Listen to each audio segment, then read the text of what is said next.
welcome to this next episode of the Maz's Musings podcast. Today I am joined by Dan Cuterio, who is just basically the epitome of the Disney adult.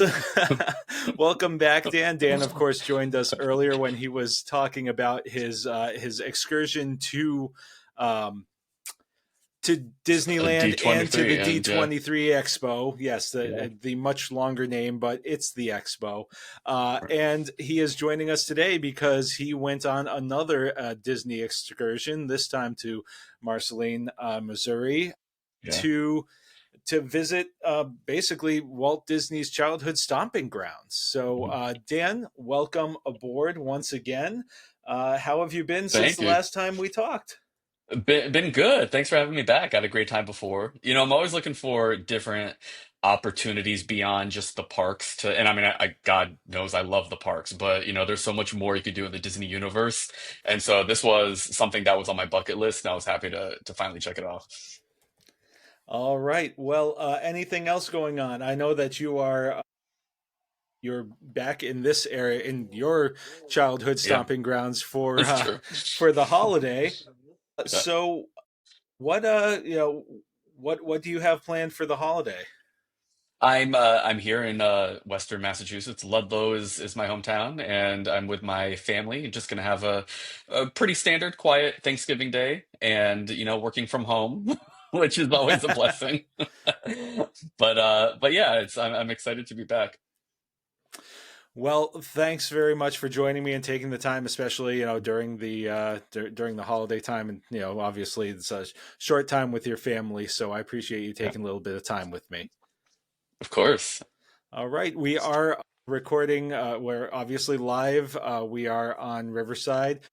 Once again, it doesn't seem that I can figure out how to make the Instagram work, but we are also on YouTube as well, so people can log on there. People who log on to Riverside will also be able to join a live chat with us here. So there may be a couple of people that pop on who may have questions and that we may take live. So depending on how this goes, we'll see. But we will just get right into our main topic, which of course is your travels to Marceline. Donald, wake up! It's showtime! Don't forget the orchestra! Ah, there you are. And just in time. Mom says there's even more magical stuff now. For those of you standing, please hold on to the handrails throughout our journey and stay clear of the doors. Hang on to them hats and glasses, because this here's the wildest ride in the wilderness. And here we go!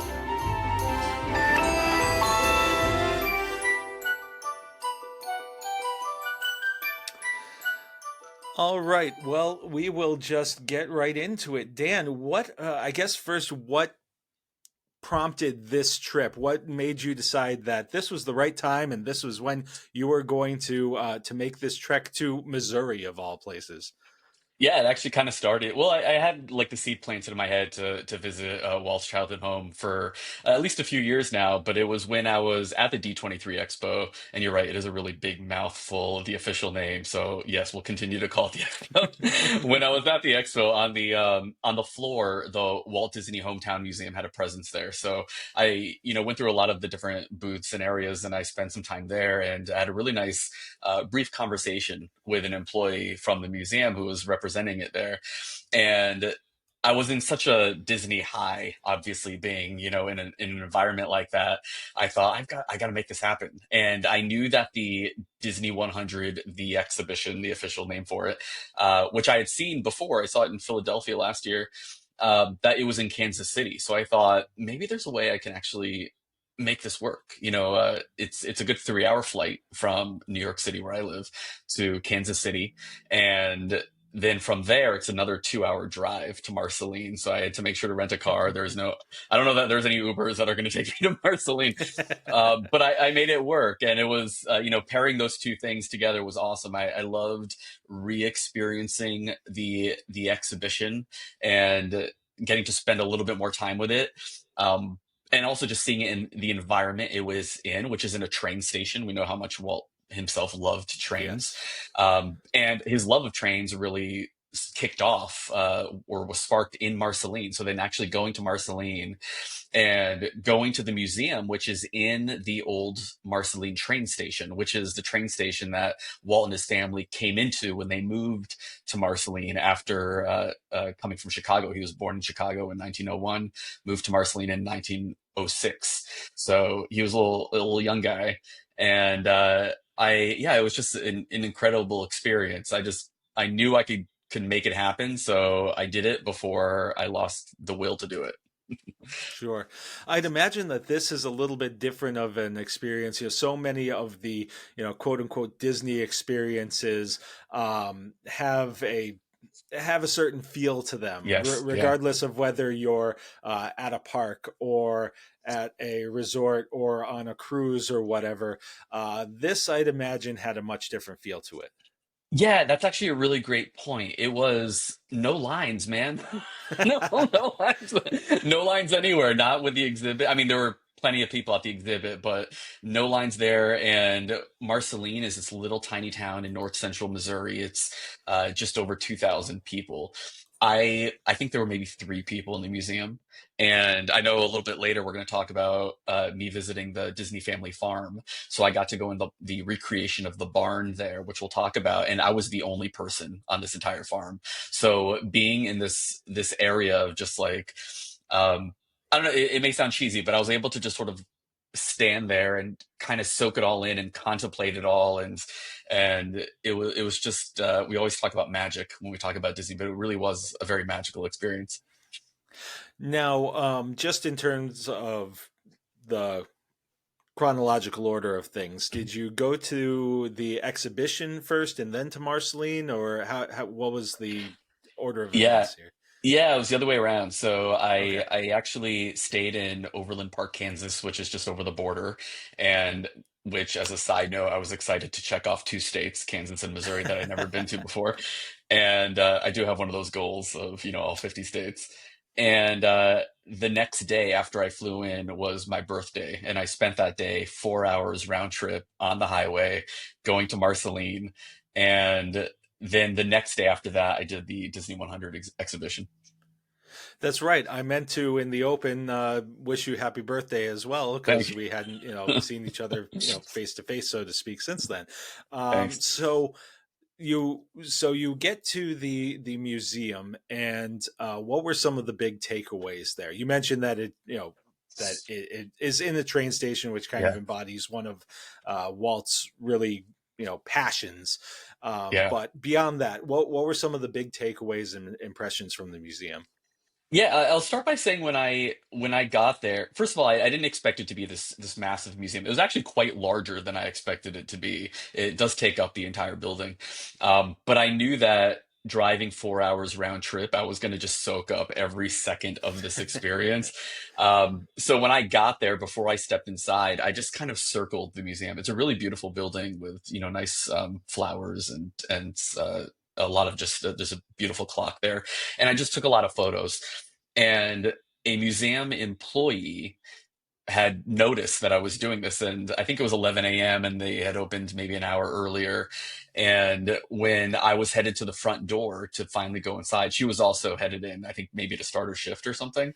And she made a comment like, "Oh, admiring the architecture, were you?" So then, like, fast forward quite a bit, and I spend nearly 2.5 hours in the museum. And at the end, I see the same woman at the main registration area, and she says, "You're still here?" So I came to realize, and she said it like the really sweet way. It wasn't like a jerk or anything, but I came to realize probably most people don't spend that much time in the museum, but there's a lot to look at, and it really does.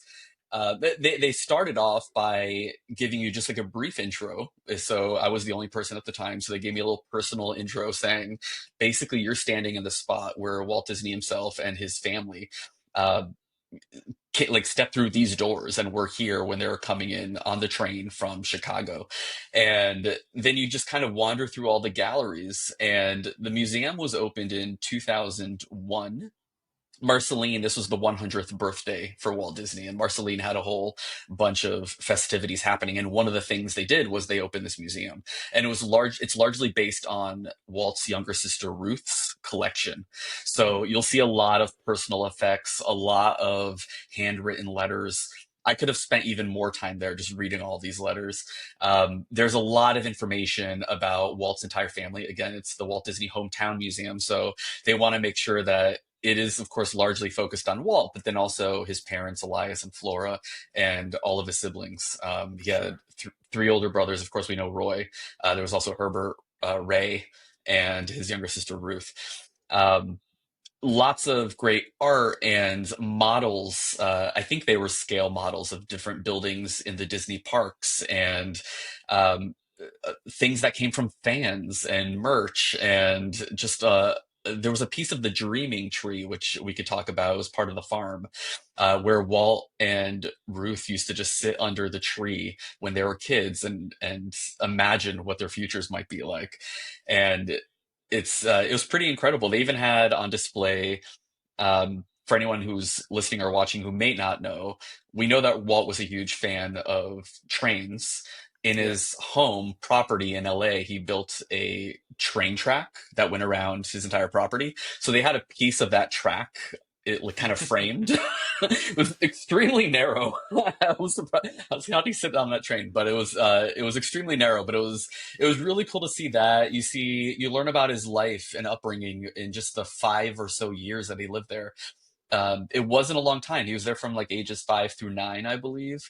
But they were his most formative childhood years, and he always considered it to be his hometown. So you see his school desk from the park school where he went, and he had carved his initials in it, actually a couple of times. So that's on display, and just getting a sense of what his home life was like. They tell some really great stories about his father's frugality and how much their mom was just in love with the kids and was just so kind and encouraging of them. She to help with the just bringing money into the household, she would churn and make her own butter, which was Wow. apparently, I think she did a lot of different things, but that was the thing that really took off because her butter was known to be the best in all of the land, and they would go sell it around. And the father decided, we can't waste this good butter, so we're not allowed to consume it in the house. It has to be just for sale. But the mom used to butter the bread with the butter and give it to the kids butter side down. So the father wouldn't be the wiser, so he wouldn't know. So the kids would have this whole butter side down thing. Like, that's what they would say. Just like hearing little stories about that, like that, or the time they went to the hotel on Kansas Avenue, which is now called Main Street USA officially. They would go to a hotel and have a very fancy dinner, which isn't something they would often do because, again, Elias was very frugal.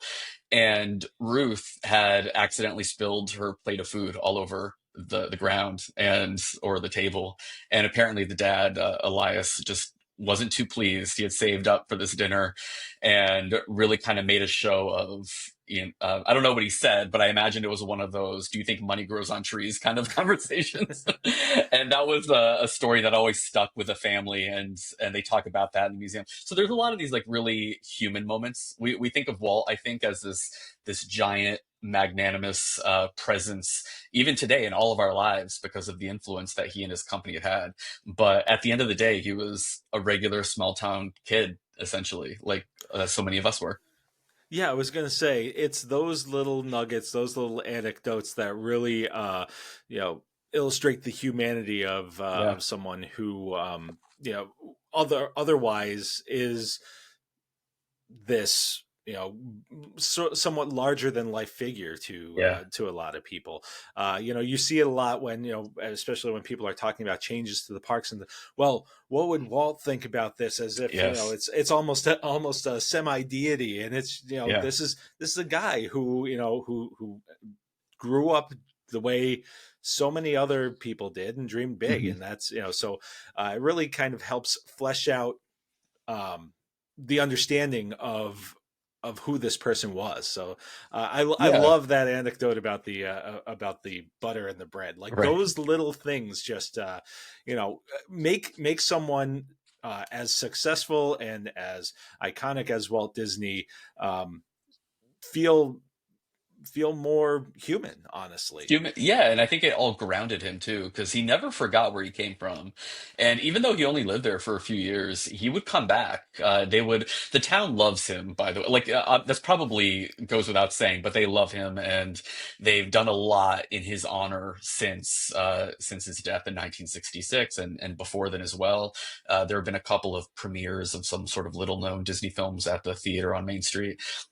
They renamed Kansas Avenue Main Street USA because that was the avenue that inspired Walt to create Main Street USA in the parks. And when you walk through it, it's very small. It's probably like 2 blocks. But when you walk through it, you can look at the architecture of the buildings and then compare it to the architecture of the buildings in the parks, and you definitely see a lot of resemblance. And just there weren't a lot of people out. But the one or two people who were, I got like a good afternoon, sir, kind of thing. Like I'm not in the Northeast anymore. These A people, very Midwest kind of exactly, feel to. exactly. It's the Yeah, hospitality, the humility. It was wonderful. I love having the opportunity to see some of those the artifacts and the just the small pieces of life. Yeah, Obviously, we around here, one of the big celebrities, so to speak, in the Springfield area is Dr. Seuss, and the yeah, Dr. Seuss Museum has. It's funny because the Dr. Seuss Museum is kind of split into like Dr. Seuss stories vomited all over the first floor, and the yep, second floor is much more about Ted Geisel, the man, yeah. The and man. growing up in Springfield, and so I'd imagine there are a lot of parallels between those kind of approaches to these museums. At least the second floor of the Dr. Seuss Museum, and what I'm hearing from the Walt Disney Hometown Museum. Yeah, the Hometown Museum is more like the second floor of the Dr. Seuss Museum. There isn't there's no space where kids can just like really play. It's more of like an adults museum, I would say. Mm-hmm. I don't I wasn't thinking about it at the time, but talking to you now, thinking about it, they do have a giant Mickey you can take a picture with, and I certainly did. And but there's no like playrooms or anything like that, so it is a little bit more of a sophisticated take on Walt Disney. So if you're going to bring your kids, they may get bored. So something to keep in mind for anyone watching or listening. But And any Disney adult would love it. that may be why someone was so surprised to have seen you there for 2+ hours. That's true. That is true. Yeah, and at the end of it, I had a conversation with that same woman, and one of the founders of the museum was there, and I had just like a really lovely conversation, to very beautiful, wonderful women, and I happened to mention it was my birthday, and then they started singing "Happy Birthday" to me, and I was like, oh my god, I don't remember the last time anyone sang "Happy Birthday" to me, and it just made me think. The Walt Disney Hometown Museum is not affiliated with the Walt Disney Company. It's its own separate entity, as is the Walt Disney Family Museum in San Francisco, which I'm yet to visit. But they're separate organizations, but they play nice with Walt Disney Mm-hmm. Company, and vice versa. I think they'll share like parts of their collections and whatnot. But even though it's not part of the larger company, it just, to me, them singing "Happy Birthday" to me and just their general kindness spoke to that larger Disney ethos, of just bringing joy to each individual person. And one of the woman who made the comment about admiring the architecture and "You're Still Here," she was wearing a vest just covered with pins, and we know how big pins are in the world of Disney. Yes. And she took a pin off of her vest and said to I believe she's also the CEO, the founder, I think we can give him this, right? And then she gave me this pin, and it says VIP guest, Walt Disney Hometown Museum, and that just completely made my day. And the image on here is kind of a famous image that you see throughout the museum. It's Walt and Roy reading a newspaper about, I believe it's their arrival to Marceline, and in the background is the museum. So the museum was opened in 2001, as I mentioned. Of course, Walt passed in 1966, so Mhm. so they never got to see it. But they certainly knew the building because it was the train station. So it's kind of an iconic image that you see throughout. So you moved on from the museum to the family farm, which I know that I kind of blew up the family farm in the Oh yeah. promotion of this of this episode, but it's just a small part of the experiences you had. But I'd imagine that this was another one of those moments where you just get more of a contemplative look at Walt and what growing up as part of that Disney clan was like. Yeah, it was a smaller experience, but just as meaningful, and brought you a little bit closer because it's on the Disney family farm. So I believe Elias Walt's dad in Chicago, I think he had, if I'm not mistaken, a bunch of different jobs, just kind of trying to make ends meet, and nothing was really working out. So what brought them to Missouri in the first place is that I'm sorry, Walt's uncle, so his dad's brother, lived in Missouri, was successful at what he did, and owned some property. And the family came to Marceline, where the father, Elias, thought he'd try farming. I've never tried farming. I don't think it's easy. And he struggled as a farmer, but they had all these acres. I think it may have been about 40 or so acres. Had a house and a barn on that spot. And today it's all private property. There is the house. I'm not sure if it's the original house or if it was rebuilt, but it is a private home, so you can't go inside. But the private property, the owners allow people to go through, again, not in the house, but through the recreation of the barn and the property.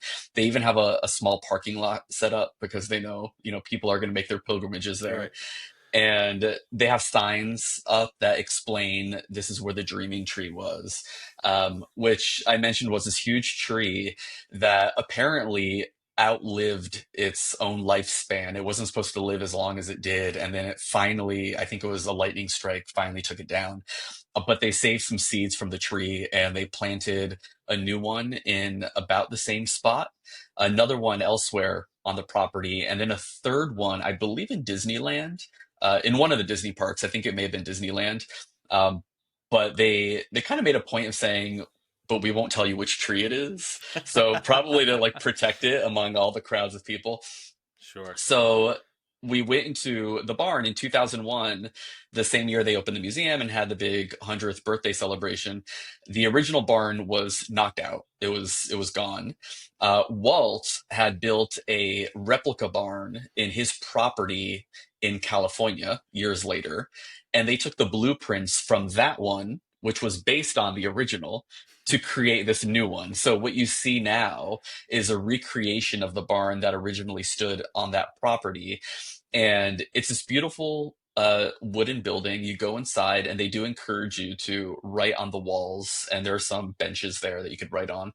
So you bring your Sharpie. I bought a Sharpie that said Disney Family Farm on it at the museum, and looked for just a square inch of space that was left anywhere on the wall where I could write a little message because it was tough, but I found a small space. So anyone who's listening or watching, if you go to that barn, there's like a little sort of side room right next to a window on the right-hand side. Someone drew a picture of Ariel. And right under there is my message, which I wrote. It all started with imagination, then a mouse. Thanks, Walt and Roy. And I put the date, November 9th, 2024, and my initials. So that was just a cool little space. And like I said earlier, there was no one else there. It was also a very misty kind of day, so that kind of added to the magic of the whole thing. So I just took in the quiet, which is something that you're not going to get in any Disney park, and just soaked it all in, and slowly walked back to my car, and then just drove around the town a little bit looking for some other sites, like oh, this is where the park school, his school, would have been. This is where the Walt Disney Post Office is, which, by the way, is the only federal building in America that has Walt's name on it. They named it Huh. for him, of course. I learned in the museum that Walt had a plan to build a theme park in Marceline, which was supposed to be this this land where people were going to go and experience what kind of small town living is like. He was looking into the future. We know he liked to do that with his concepts for Epcot and all of that. So I think he was thinking that years from now, people wouldn't know what it's like to live around, just these humble locations and farm animals and all of that. So it was meant to be kind of this, I guess, agricultural sort of park, and it just never really quite took off. It's kind of sounds almost like a Epcot in reverse. In a way, yeah. It made me think of Old Sturbridge Village, which I know you would know. Yep. Anyone who's from the western or central Massachusetts area is familiar with Old Sturbridge Village, is this living history museum. So I think that's kind of what he was thinking.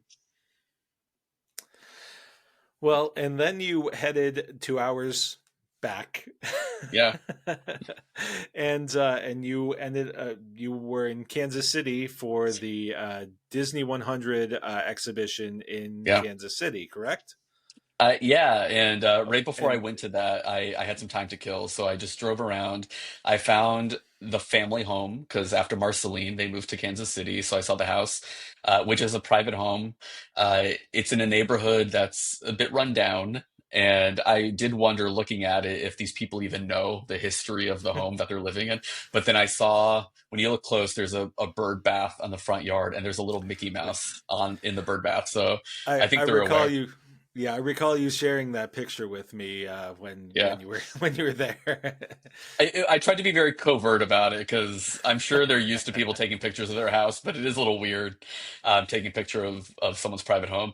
And then I found the Laugh-O-Gram Film Studios, which was Walt Disney's first animation studio, and that was not far from that home.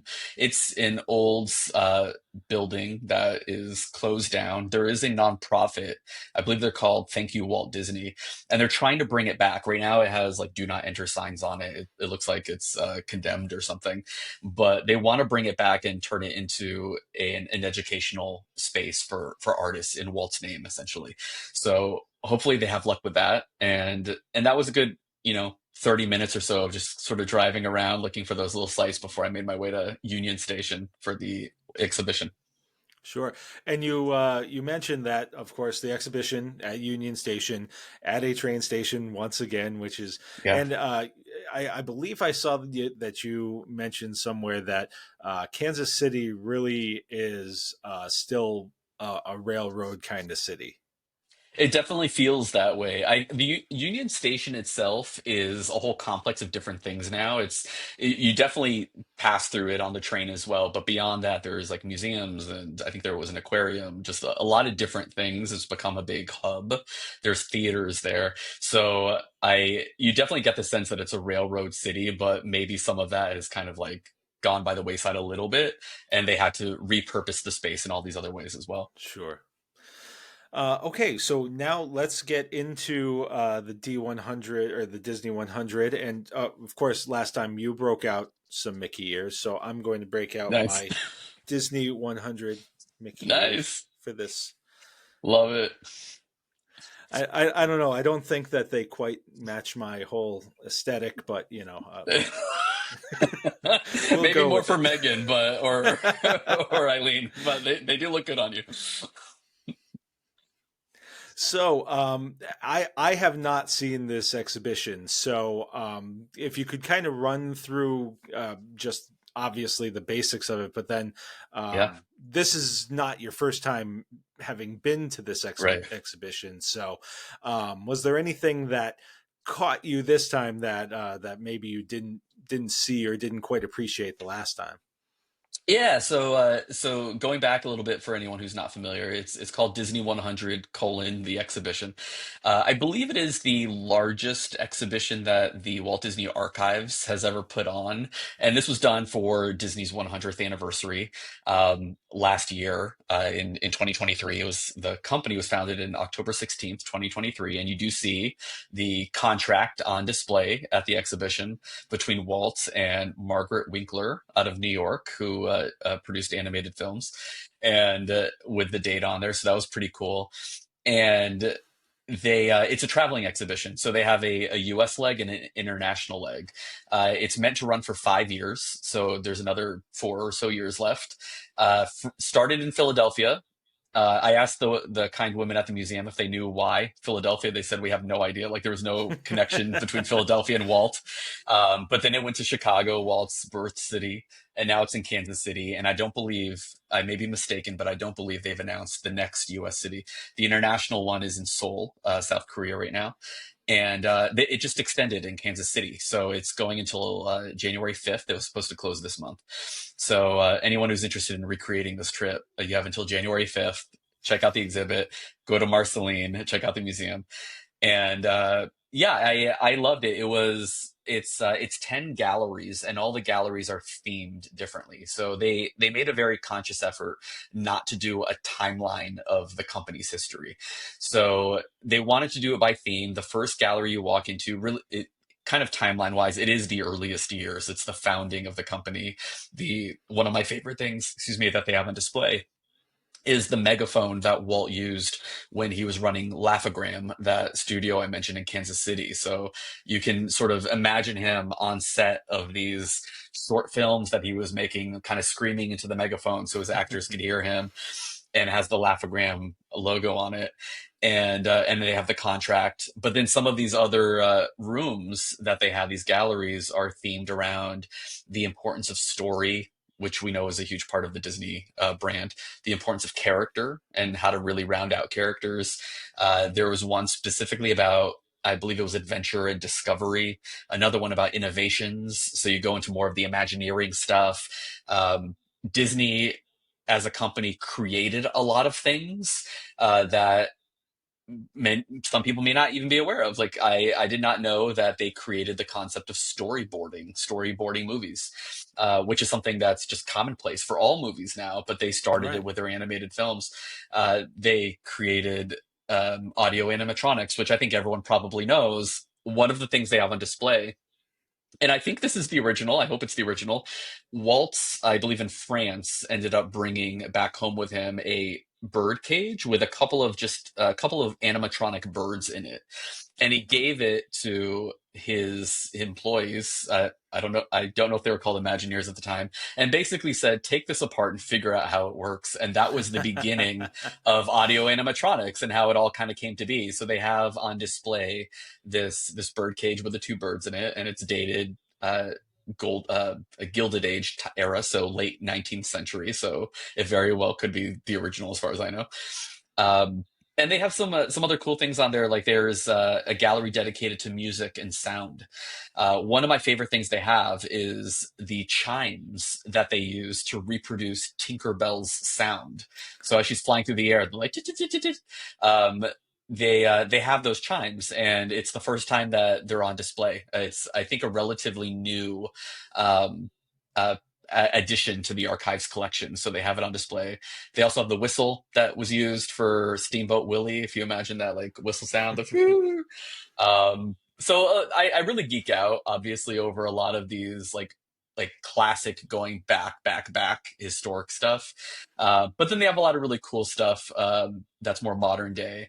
You can sit there and listen to singers singing "Let It Go" in a ton of different languages. So you get to see like the international appeal of a lot of this stuff and how it all kind of comes together. So yeah, just a great time. I was solo this time. I went with a friend in Philadelphia last time, and we kind of did our separate things. But this time, I didn't feel like I had to wait for anyone or anyone had to wait for me, so I could really spend as much time as I wanted. And that was another 2.5 hours or so. So it was awesome. The one thing I noticed is that the gift shop was a lot smaller in Kansas City, but they did have some items that were branded Disney 100 exhibition and Kansas City, kind of like a co-brand thing, which is kind of cool. So was it consistent throughout? There wasn't anything that was rotating in this No, exhibition.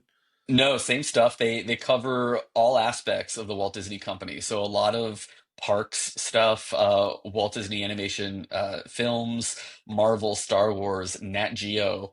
They had a whole area, a themed gallery around the kind of the world around you and how Walt was very much inspired by nature, and so Nat Geo kind of had a presence there.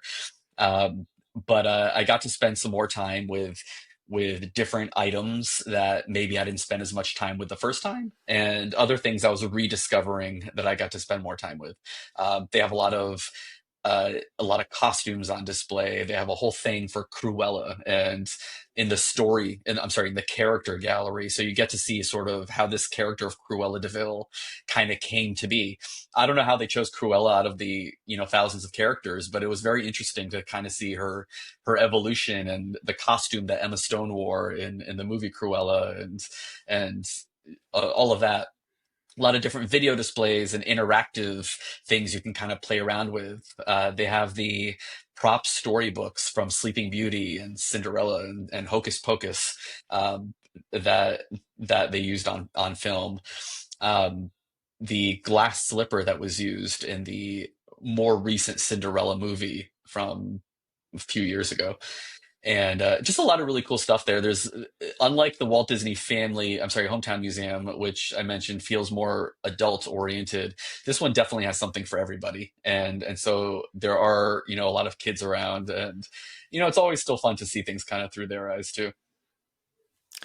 Excellent. So, was there anything else from this particular trip that stood out before you headed back to New York?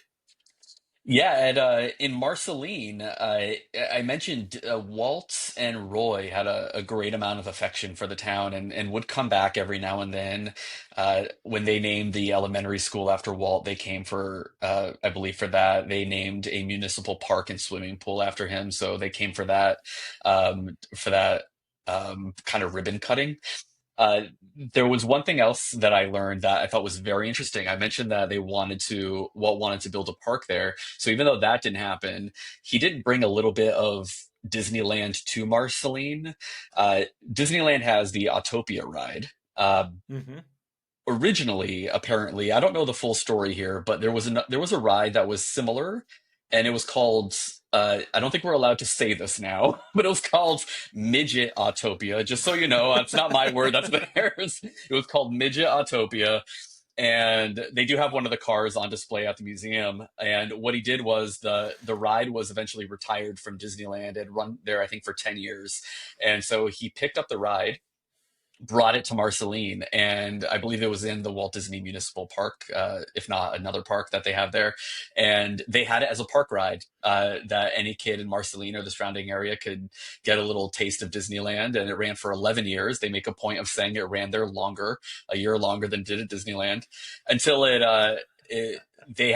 started cannibalizing itself, the ride, which sounds disgusting. But what that ultimately means was the cars were starting to break down, so they had to take parts from some cars to fix other cars.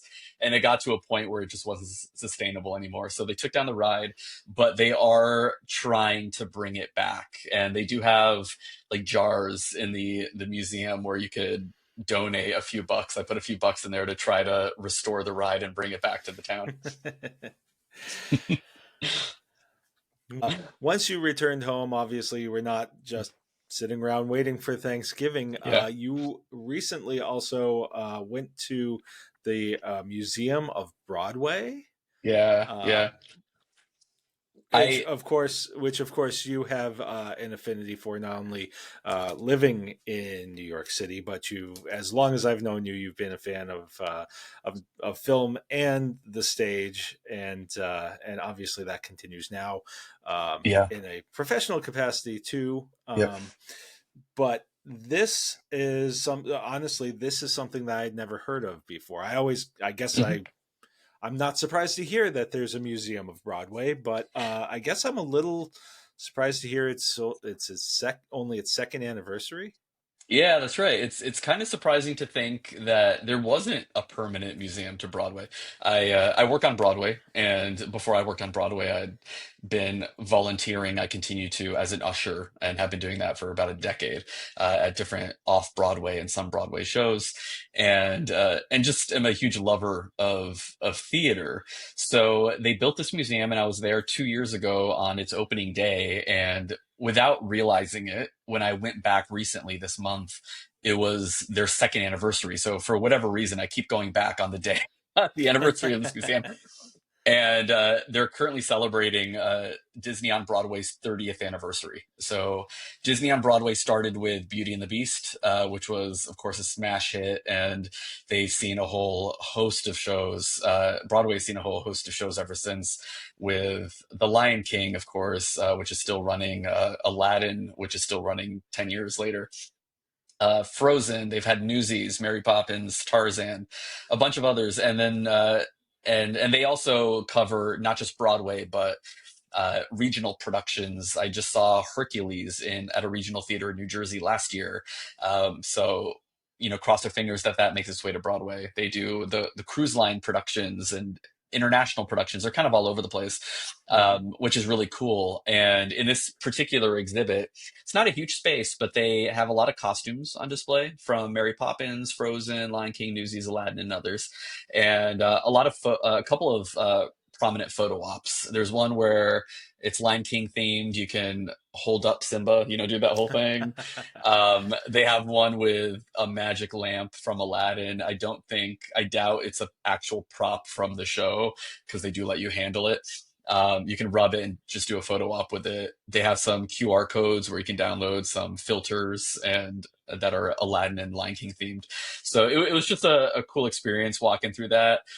They do have other Disney on Broadway elements throughout the museum, particularly for Lion King, and kind of delving into its history with the incredible Julie Taymor, and how she brought that to life and really brought a lot of new and fresh imagination to that story. So yeah, it was a really cool thing. I'm not quite sure how long that's lasting, but anyone who's in New York, definitely worth checking out. The whole museum is fantastic. It's like a cross between being a serious museum that gives you like real Broadway history, lots of context around shows and the influence of theater on society, and also being one of those Instagram museums in a way. So there's a lot of incredible photo ops. I believe all the spaces are designed, or many of them, by actual Tony nominated and Tony winning set designers. So they really do it up, and it's an incredible space.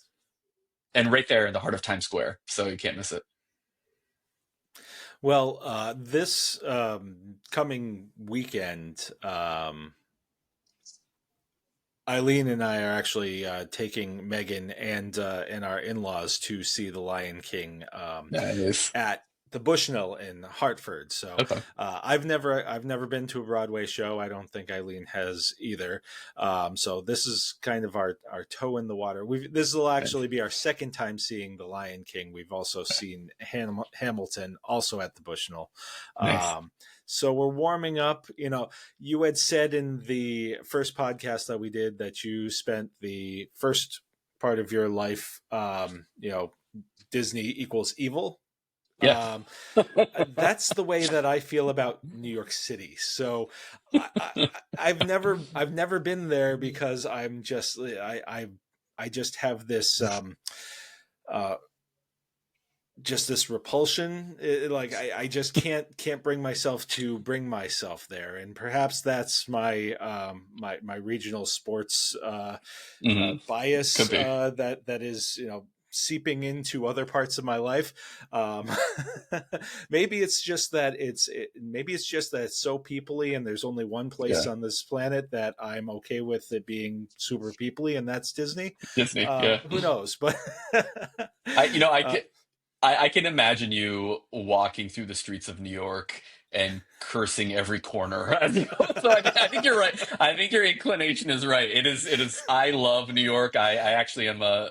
I have my tour guide, my sightseeing guide license. I can give you a great tour of New York, but I don't think. It's not a city for everyone. I don't think it's probably a city for you, but you should definitely come visit and just take in some of it. We don't have a lot of Disney stuff in New York, which is something I think a lot about, especially lately, being a city of the size that it is. But we have a couple things. So the Disney just christened its newest ship, the Treasure, yes.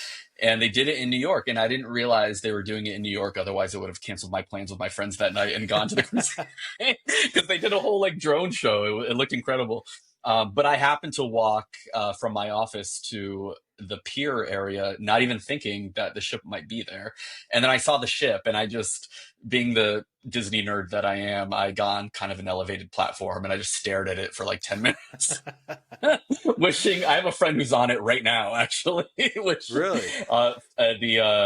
as part of the dress rehearsal, they always do a dress rehearsal cruise before they kind of open it to the public, and then the very next day, I just needed to kind of get away from it all, so I walked to Times Square and went to the Disney store, the 2 levels, just to be around the Disney of it all, and that immediately kind of lowers my blood pressure. Man, the Treasure looks incredible. A friend It of does, mine yeah. was actually able to be at that christening, and Oh, nice. got to walk around and do the preview. So it just looks absolutely incredible, and It we'll does. actually be talking with her in an upcoming episode about that, Nice. and about her first trip to Disneyland. Oh, So cool. she's been a diehard Disney World person as long as I've known her. She admitted it felt like cheating. Yeah. So yeah, so that'll be a fun conversation as well, and of course it's Awesome. going to then make me want to go to Disneyland, which Yeah, yeah, Megan's got to be old enough for that plane ride first. oh yeah. And the plane ride's gotten shorter, I have to say. In all the times I've gone to California, it was a good 6 hours. Now it's about 5 hours. So I don't know if the flights are getting faster or if the country is just compressing. but but it's actually not as bad of a ride. I mean, maybe for a little kid. What I will say to anyone who is more of a Walt Disney World person who's experiencing Disneyland for the first time, just remember that it's 2 parks. It's Disneyland and California Adventure. It's not the 4 parks of Disney World, and it is smaller. So that's the one thing everyone always says about Disneyland. It's smaller, but smaller doesn't mean worse. It's Right. I loved it. Like we talked about the last time I was on, it was the only park that Walt knew. He had an apartment there. I definitely encourage anybody to take the Main Street. I don't remember the exact name. I think it's called the Main Street Tour, Main Street something tour, because at the end of that tour, you will get to go into Walt's apartment and experience that, which is really cool. Which is otherwise not open to the public unless you're on this tour.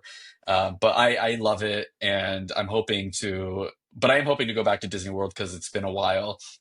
In fact, I have no plans officially to try out Destination D23. They just unveiled dates and all of that for that in Florida, but I did block off my calendar just in case. I would love to do that, and also take in some park days in Orlando.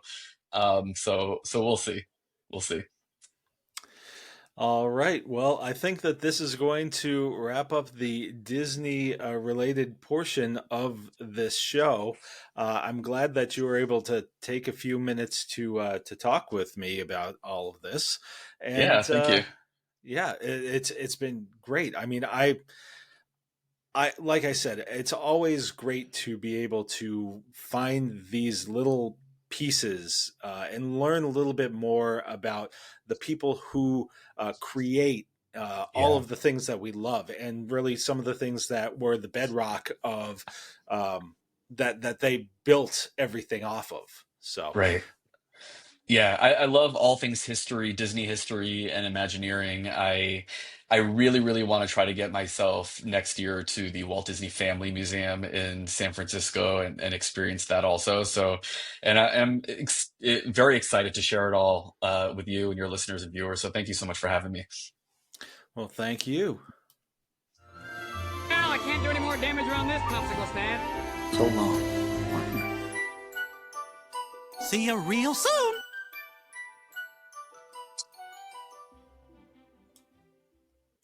All right, Dan. Well, I'm sure we are going to see you real soon. But Yep.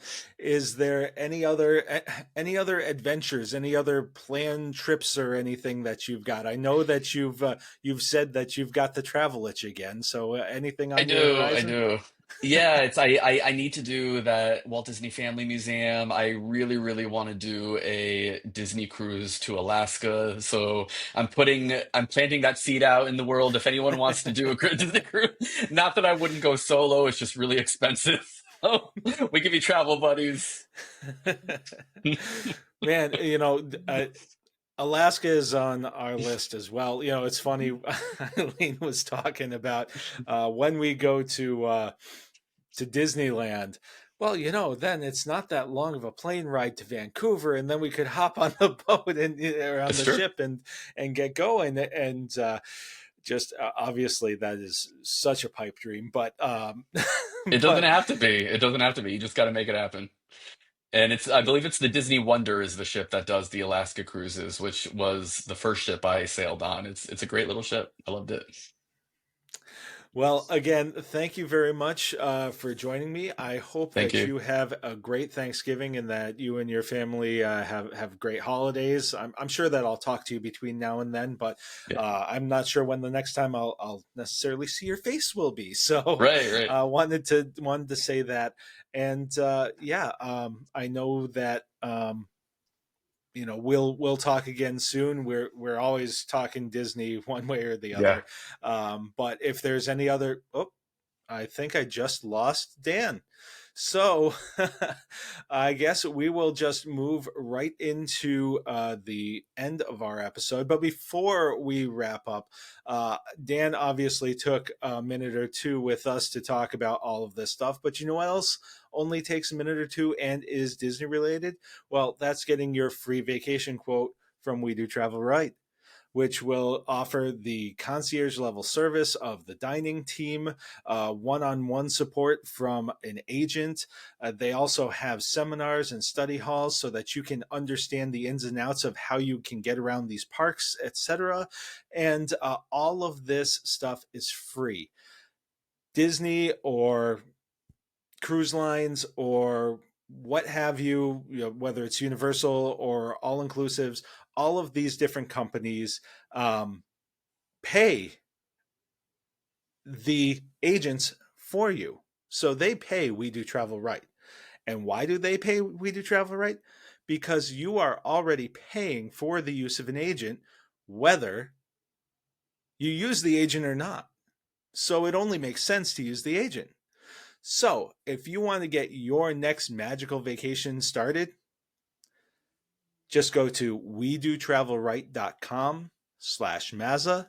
That's wedotravelright.com/MAZA and get your free quote. It's completely obligation free.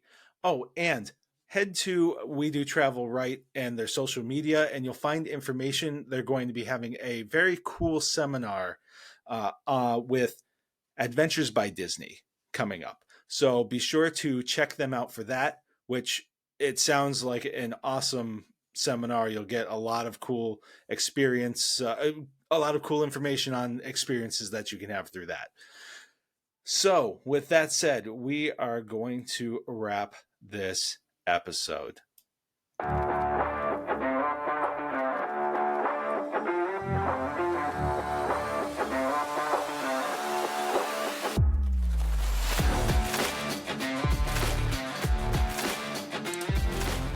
And like I said, I want to thank Dan for joining me on this edition of the podcast. I want to thank anybody who watched this live stream and thank everybody who has taken the time to listen to this episode afterwards.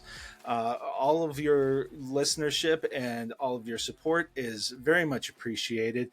If you would like to support the podcast, you can like us on social media. You can interact with us on social media, comments and sending messages. You can also rate or review on whatever podcatcher you're using. All of this stuff kind of gets us in front of more people so that we can spread more of the positivity that we're trying to do here with this podcast, and everybody can just have a little bit more fun. Like I've said before, if somebody can take 45 minutes to an hour to listen to this show and maybe feel a little bit better or learn something, it's all good. It's all good. So you can reach out to us directly at mazasmusings@gmail.com. You can also go to mazasmusings.wordpress.com to find out more information about the podcast, listen to past episodes and find past episodes. You can see some past episodes if there's a video element to them. You can also find us on social media, Facebook, we're the Maz's Musings Podcast. You can also find us on Instagram, Threads, and Twitter at Maz's Musings Pod. We're also on Blue Sky, which has this big long thing, but you can find us there as well. We are also doing a little bit of stuff with TikTok, which is Maz's Musings Podcast. All of those are ways that you can connect with us, and we'd love to hear from you. If you have ideas for future podcasts, if you'd like to collaborate on something, if you just want to say, hey, I really like this, or hey, maybe you could do this instead, I'm open to all of it. I have some really exciting things lined up for the next few weeks. I talked about how Emily is going to be joining me to talk about her Disneyland trip and also her experiences on the Treasure. Emily, of course, is from We Do Travel Right. She is the founder and president of We Do Travel Right. And we also have a couple other irons in the fire, nothing that I'm quite ready to announce quite yet. But if you want the latest information on the podcast, you can just sign up for our newsletter. You can go to the website or find links to how to sign up for the newsletter on our social media.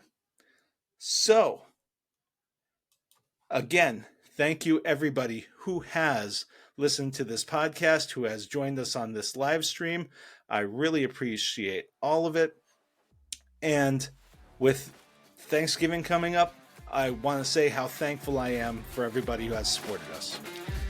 And have a great weekend and a great week.